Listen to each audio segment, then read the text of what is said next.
You see, here's something that you need to understand. The Decalogue, or the Ten Commandments, is somewhat split in half. The first section of commandments are with regard to man's duty to God. The other section is with regard to man's duty to man. And so many people today think that because they're good to their fellow man, that they are righteous before God. Well, first of all, I would wager that we're not as good as we think to our fellow men. We sin against our fellow men. But even if we were perfect in our deeds towards our fellow man, we would still be in grave error, in sin. Why?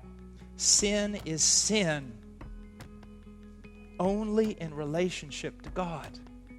If you're good to the fellow man, but you totally ignore the God who made you, you totally rebel against the God who gives you every breath and makes your heart beat, you are in a wrong way. You have sinned. Man is basically a self-absorbed creature. Would we not all agree with that? Our great problem is our self-absorption, our selfishness, our self-love. We do not think much about our fellow man, and we think even less about a God we do not see, but we know He's there because He's made sure that we would know He's there. We live our lives in His world, and whether we like it or not, we are His creatures, His property, His possession. We receive so many good things from His hand, and yet, do we love the Lord our God with all our heart, soul, mind, and strength? No. That's the greatest commandment. And do we do everything that we do for His glory? When a professional football team wins the championship, is it for the glory of God? Is that what they say on television? Absolutely not. It's for their own. We are a self-glorying, self-loving people. It's true. It's true. Now, I want us just to look quickly at a passage in Genesis.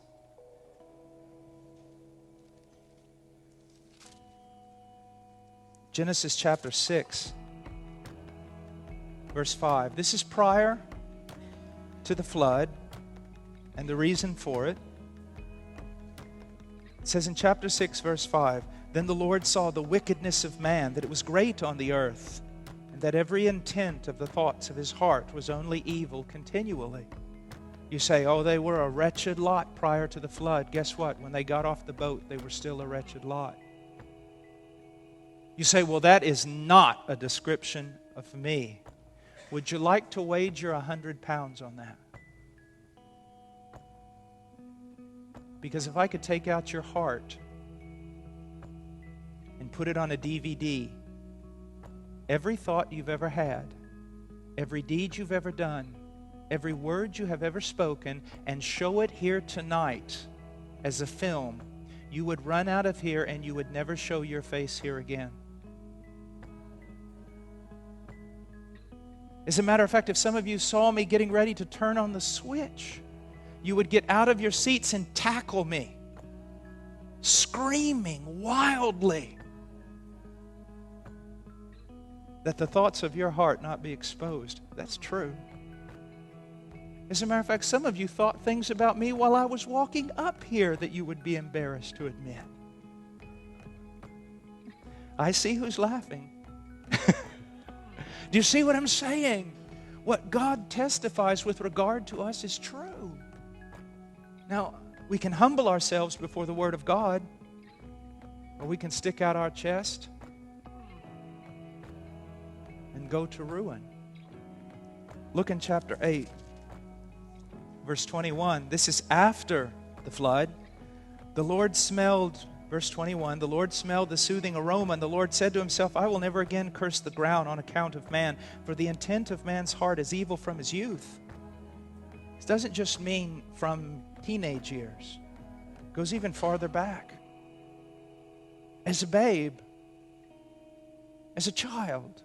Let me ask you a question. Do you have to teach your child to be selfish? Do you have to train them to do that? Did you have to work very, very hard to teach them not to lie? Because, they wanted to be truthful. No, you didn't have to teach them any malady. You didn't have to teach them any sin. Before society even got a hold of them, they were doing quite well in the nursery, sinning. Turn a couple of 3-year-olds loose in a nursery and put a favorite toy in between them. World War III. I remember one time on the Amazon, the Lord will not let you get away with a deviant thought, I can assure you. I pulled up a boat there on the Amazon and was going down this beach, and I saw these 2 children, from tribal children, playing naked. No television. No Hollywood. Nothing. And I thought to myself, as they were playing there in the sand, I thought, how innocent. Well, I walked down a bit, turned around, and came back. They were practically beating one another to death. Goodbye paradise. Hello, Cain and Abel. It's rooted in us. Look at the history. Look at our history.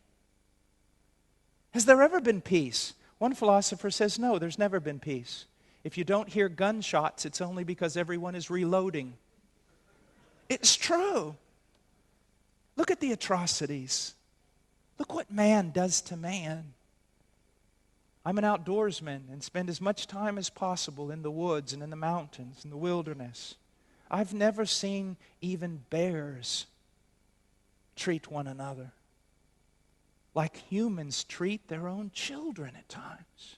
What's wrong with us? If we say society, then my question is, and how did society get that way? Well, it was made of us. Then we're going around in circle. The problem must begin with our own heart.